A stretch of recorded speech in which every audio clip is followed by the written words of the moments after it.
Hi everybody, I'm Don Dixon and I'm glad you decided to join me today to continue our discussion on the right stuff, otherwise known as the proper tools or the proper fishing gear that you and I need to have in order to go out there on that water and arrive at the school of fish.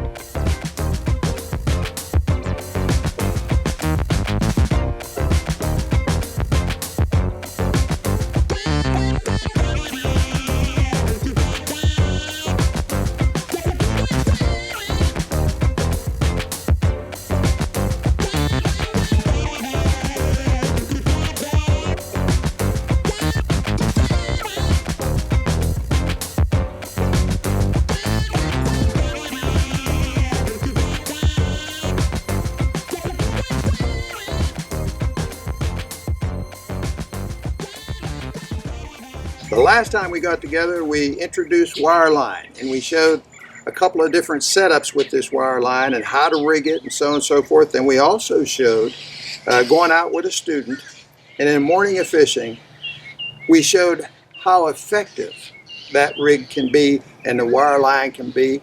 And I promise you, we wouldn't have caught one fish had we not had wireline. So I hope you enjoyed that, but I hope you got the message. That wireline is an important part of today's fishing. And there is, however, a third rigging or a third setup that we need to show. And I'm pulling again from that same video to show you what the third rigging is and how you set it up. And then I'm going to take you up to Lake Erie to do a little fishing with that rig, with that setup, with the same gentleman that was at my summer school. And our target in Lake Erie was smallmouth bass. So I hope you enjoy this video, and I hope you get the message that deep water is the home of the fish. And let me just add one more thing. Last week at the finish of that video, I did not mention to you that we were catching fish on the river rig setup, but that's really only a 5%. That's a rig I use 5% of the time. The majority of the season, we're trolling spoon plugs on wireline. We're trolling the crankbait. That's 95% of the time. But at that particular time, last time we talked, we were up there in that summer school, and it was early spring. It was post-spawn, but it was early and the water was cold and the fish were slow. So the river rig did the job. So keep in mind, in all of our fishing, all we're ever talking about is controlling our depth and speed. And what we use most of the time. So I'm finishing up today with the third way that we rig wireline, and I hope by then you're all equipped, ready to go catching fish when they're downstairs. Hope you enjoy it. Let me show you the third and final rigging that I use in conjunction with the wireline. Now, if I have that rigged up, like we now do, if I want to remove it and change to something, I can just unsnap my original snap from my leader, take the three-way off, and keep my weight, dropper weight, and lure leader already rigged up. Okay, now for the striper or the white bass, since they have very small mouths, all of those species have very small mouths. A lot of times what we need to do is get a smaller bait down into these deeper waters where the fish are. Which is almost a contradiction to what I just said. Now, I'd like to use a big bait for the fish to see the lure, but sometimes these, even big hybrids, 7, 8 pounds, they have a hard time taking a large bait. So what we want to do is set up a rig that will allow us to fish deep, but also carry a small bait down to them. So here again, I'm going to hook a three-way swivel to my original leader, three-way swivel. And then I've got to tie up a new leader here, and I'm going to come, now this is important, I'm going to come about 3 feet on this leader. This is going to take the place of my dropper weight on my river rig, and it's going to be about 3 feet, quote, of dropper, and tie that off, and to the end of this, rather than a weight, we're going to be using, of course I have to trim my excess here, we're going to be using a bait. Here again, I prefer the spoon plug. Some other crankbaits will work. I prefer the spoon plug because it allows me to get exact depths. Okay, talk with my mouth full here a minute. And I'm going to put a snap on again, but I'm going to snap the lure before I tie it so I can pull that thing, the line down tight without messing up. Okay.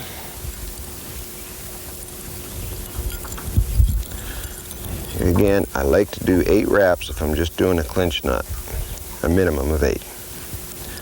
Pull it down. Okay, now I've got half my rig. Spoon plug. Now I have to have another leader. Now this leader here again, this is important. We're going to go 4 feet. This leader has to be longer. Geez, I'm out of leader material. Okay, I'll tell you what I'm going to do. I'm going to borrow this a minute, if I can, from my original rig. Okay, so I'm going to take this 4-foot leader, tie it to my 3-way.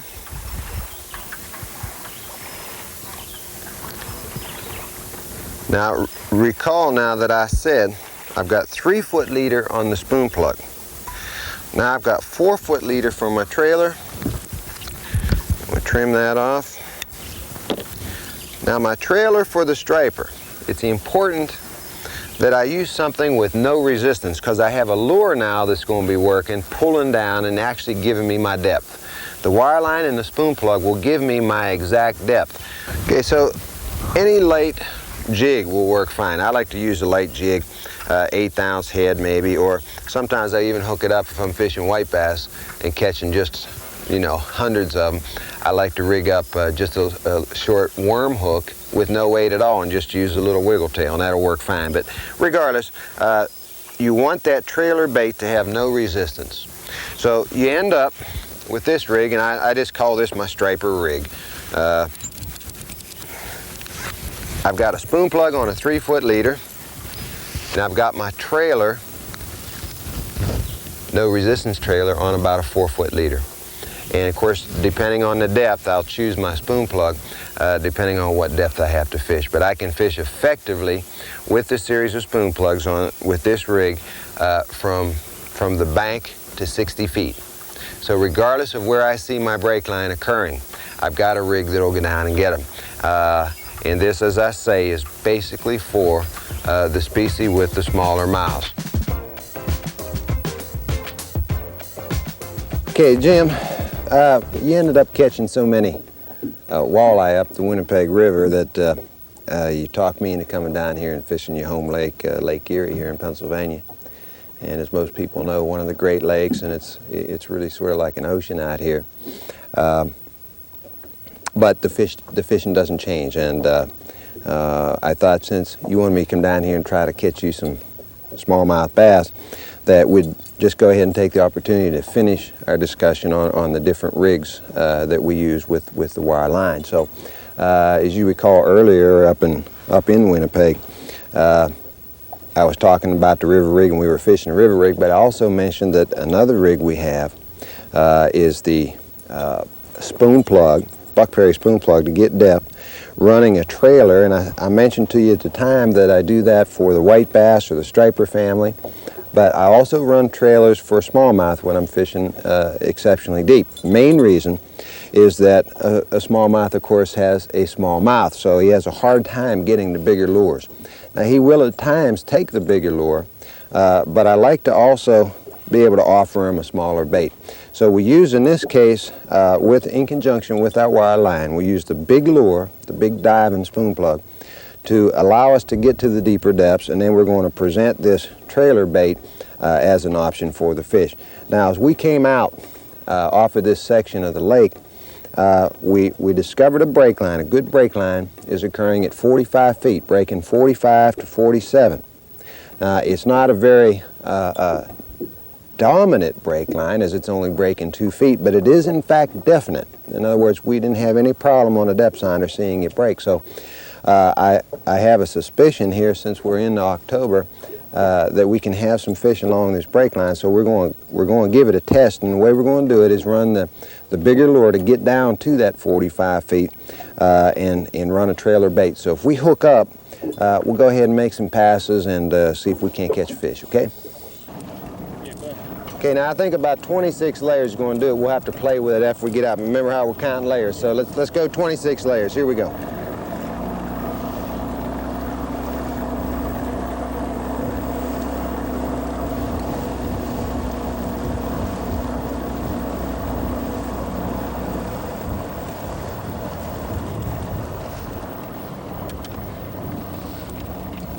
Okay, Jim, remember what I said, when we're working for a bass, especially for a bass, we want that lure to be bumping. Now, as we're getting this lure and we're sinking it down here, we want that 800 to get bumping. Now, if you watch my rod tip, you see that just that steady jiggle. We're not on the bottom yet, we're free running, so I'm going to try to lay my rod back and sink it down, but I'm going to lay it back very slowly because I don't want to tie up that trailer with my other bait. So we just help sink it down and get it down on the bottom. And when it starts bumping the bottom, you'll feel it. And if we don't hit bottom in, 15 seconds or so, we need to dump a little bit more line. I'm not sure how much line it's going to take. 26 ought to be about right. Just keep laying your rod back, sink that wire down.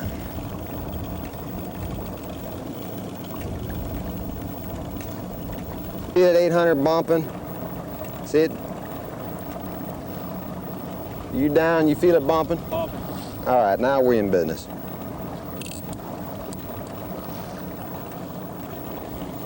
So you can catch a fish anytime you want. Start us off. Yeah, boy, Jimbo got a fish. There he comes. Jimbo got a fish. 40, Oh, yeah. 45 feet. That like a freight train. Oh, yeah. He got off. That a boy, Jim. No. Got off. Son of a Maybe he's gun. coming close to the, No, he running got to the off. boat. Caught him popping. I think it's so good, too.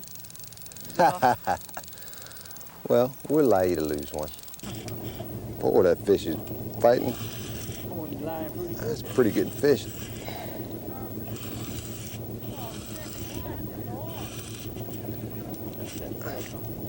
Ooh. You got a good in there.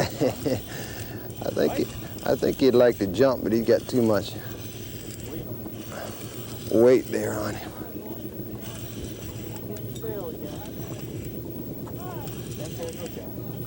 Is that right? Second time. I may need a net for this thing. I'm not sure. We'll wait and see here. Strong fish.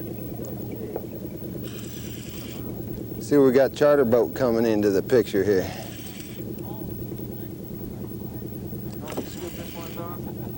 Hmm? Let's see. See how big he A is. little tussle there. It's a good fish. That is good fish. You really inhaled that.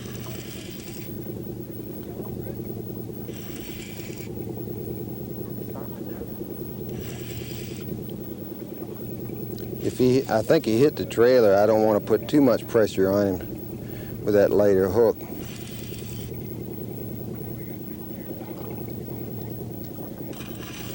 It feels like an awful big smallmouth to me, Jim. You told me Lake Erie had some big fish. Well, I know they do. Gaining on him a little bit here.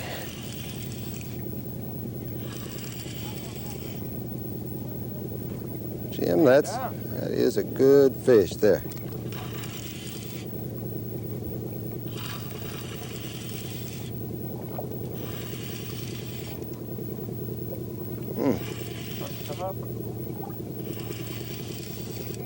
What the heck did I got on here?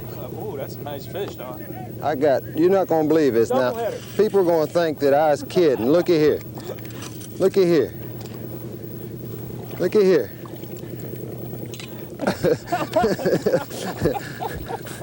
Now the people watching my tape's going to say we planned that or we staged that.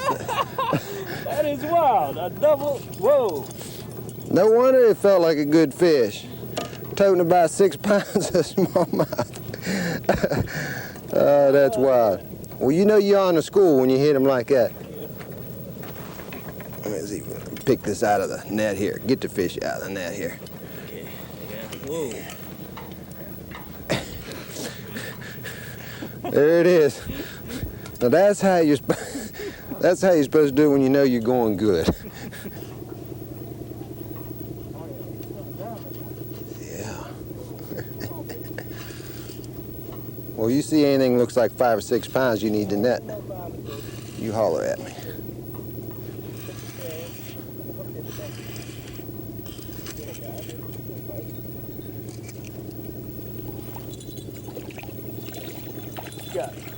Oh, it looks like about 2.5.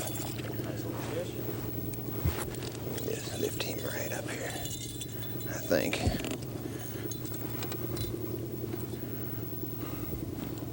And you got a little guy too? Little guy. Well, since these fish aren't that big, let's not cast. Let's go back to the troll. If we get on some bigger fish, we'll cast them up. This is just another example. You're talking about bass and walleye and all the different species, about the deep water tendencies, but when you talk about the bass and how deep a fish they are, most guys don't believe you. I mean, they want to hold to the old wives' tales and the old ideas about going along fishing the bank and catching a fish now and then. But you see, since we got on these fish, we catch one every pass we're making. They're 45 feet of water. It's amazing that they're this deep. I know in the spring in this lake, before the spawn, they're in much closer to shore. Well, sure, seasonally you're going to get a lot of shallow movements of the fish, but for the bulk of the season, those fish are going to be deep, and that includes the bass, not only the smallmouth, but the largemouth. Right. He's not a very big fish, but we'll take him.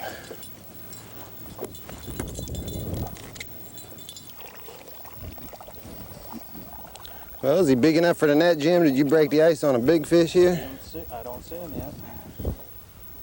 Still staying down. I think he's starting to come up.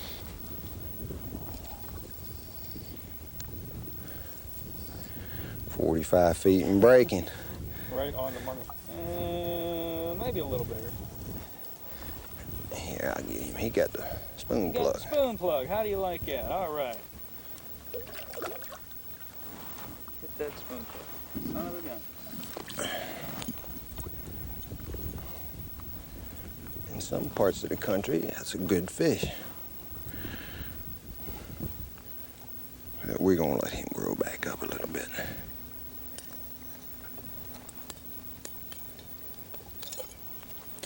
Good job, Jim. All righty. 45 feet and breaking. I think it's a little better fish than that last one. But I don't think it's that horse we're looking for. Whoa.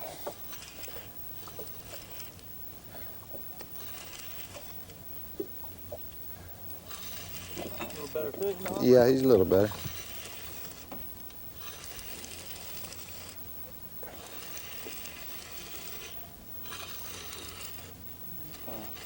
No, it's about the same size, isn't it? A little bit. Why don't you unhook him for me? Earn your keep. My keep, okay.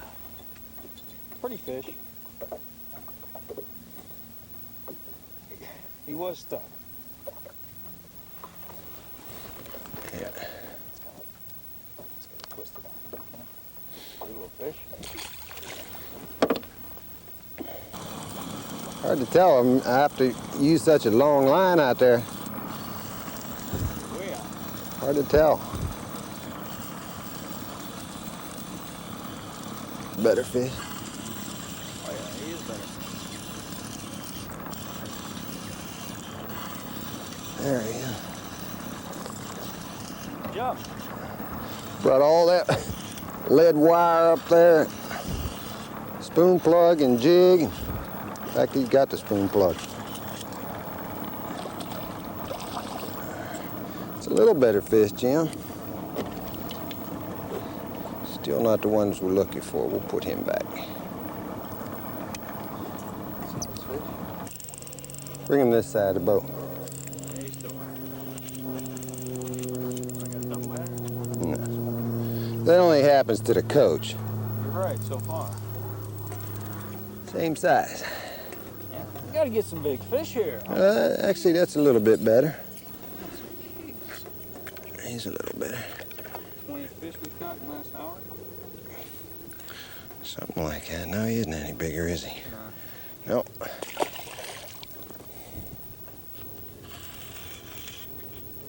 He's fighting deep.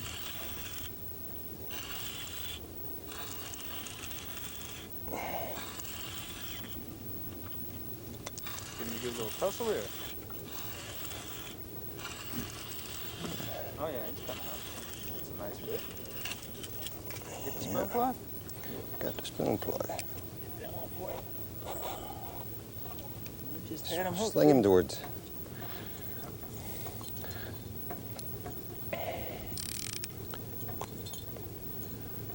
Yeah. You probably got double header on there. Yeah, fighting against each other there. Think I got a double? You're not going to rest until you tie me on there. there. I gotta get one double. Just one. Oh, staying down there. Either that or it's a good fish, huh? Could be, I don't know. Staying down there, giving him a good little fight. See him coming up yet? Nope, still don't see him. Would you ride just a little bit lower? Wants to go, you better thumb him a little bit. Yeah, fighting you pretty good. Unless we got two of them on it. Staying down there. Doing you right, isn't he? It's the best fight I've had to date. Hey. What's going on here? See him there? How we doing? A little better. Maybe we'll put him in the net. What's the net? Oh yeah, that's better. Right. All right. Yeah, Jim, now we're cooking. That's more like it. 3-pounder. Hit the trailer. Pretty fish.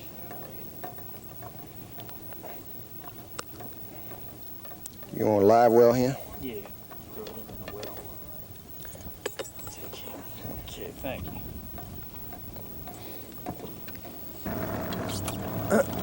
There he is. Yep. I think I got one too. Did you? Did you really? Try to hold him. Ooh. Yeah. Unless you're crossed over mine feels pretty good. No, we're not crossed. Both got fish. All right. Double header. 45 feet and breaking. You didn't go to sleep tonight saying 45 feet and breaking. I'm going to have to show on the camera what we're working here so the guys get the idea of what we're shooting at here. Boy, I had a long line out there. So did I. Keep wrapping it in the post spot. Feel a little better though? Yeah. One probably that we won't throw back. Oh, okay. Good. It's, for a change, you let me catch the bigger fish. Well, I know mine's bigger than that one, Jim. Oh. Little guy.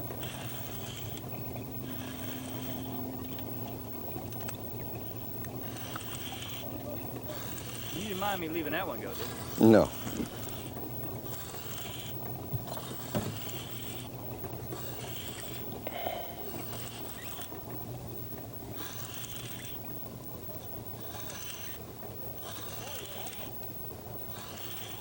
Staying down. You swing it pretty good when you hit it? Mm-hmm. It's a better fish for sure. Oh yeah, I see it. You may want to net him, Jim.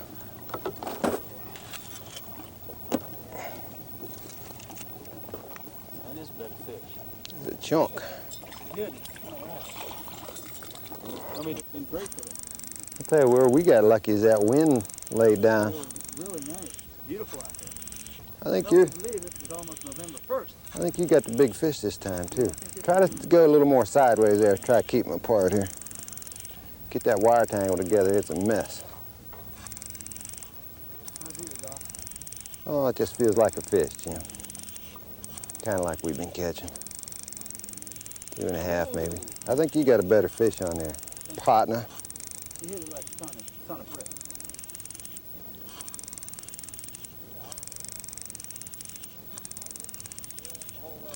There's a casting position out there on that one spot.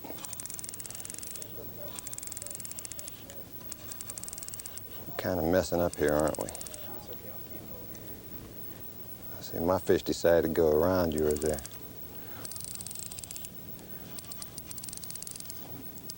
Jim, let me just, whoop.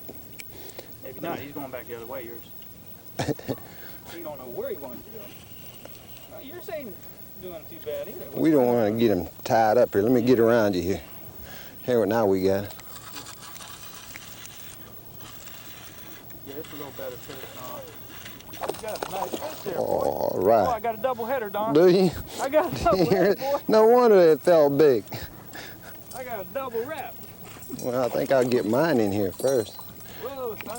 Oh.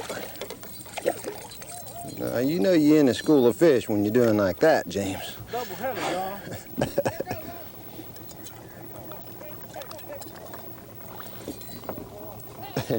Here, let me give you.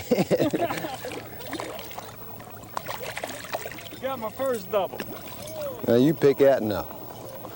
They're sitting there, aren't they? Look at that. How about that? 3 fish with 2 fishermen. Now you know you're doing something right. Well, I'll put that down. Well, that's a good one, Don. That's a pretty fish. Stick them in the live well. That's a pretty fish. Plug it up. I hit them with some water.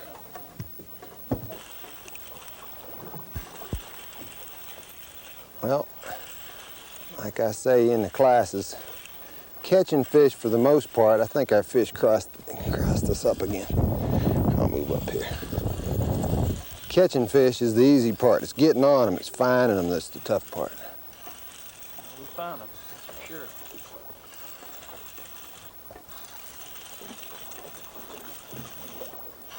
Kind of drifting the wrong way here.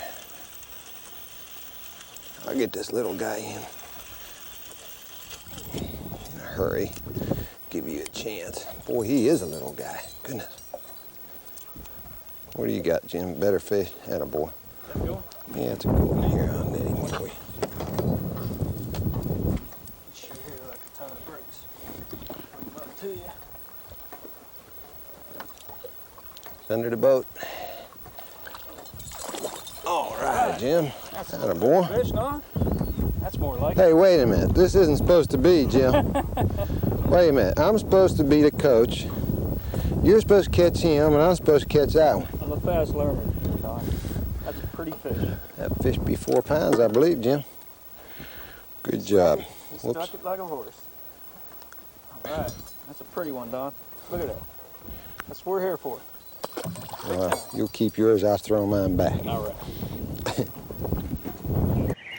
Okay, I hope you enjoyed that. I know I enjoyed reliving that time with Jimmy. We had a ball out there, and I do want to clarify it for you because obviously we didn't show everything. But I estimated we caught somewhere between 150 and 200 smallmouth that day. It was just silly. And every fish came off a 2-foot break line at a depth of 45 feet. I think when we were studying structure, I mentioned to you that at times in the Great Lakes, of course in the ocean and stuff, but in the really big lakes, and especially in the Great Lakes, one of the key areas to fish will be what we call reefs, where it's just an old lake level, that rock outcroppings that go out, maybe in the case of this one at Lake Erie, it was probably 150 yards wide, and it reached way out into the lake, about a mile, mile and a half, something like that. And as you're fishing those reefs, you always are looking for a small break line. And since those Great Lakes are just natural glacier saucer type lakes, they're sort of like a Florida lake, only lots bigger. So you always have to find that little break line. And we found one, 45 feet breaking to 47 off of that reef. And those fish were on that little break line all day long. And again, it's just another example how once you identify your structure and so on and so forth, you still have to have the right gear to be able to get down and reach those fish where they are at that time. Now Lake Erie is pretty clear water, so we had to go downstairs, but once we located those fish, we caught them all day long. Without wire line, there's no way we would have caught those fish. So again, just another example. I don't care if you're talking walleye, striper, or smallmouth bass, largemouth bass, you better have some wire if you want to be successful 100% of the time. So with that being said, I want to thank you for joining me today. I hope you got something out of it. And I hope you remember those 3 different riggings for wireline. Get yourself some of that wireline and be ready to go fishing this summer and catch some of those big fish. So once again, thanks for joining me today, and like us on Facebook, and be sure to subscribe to our YouTube channel. And I look forward to seeing you the next time.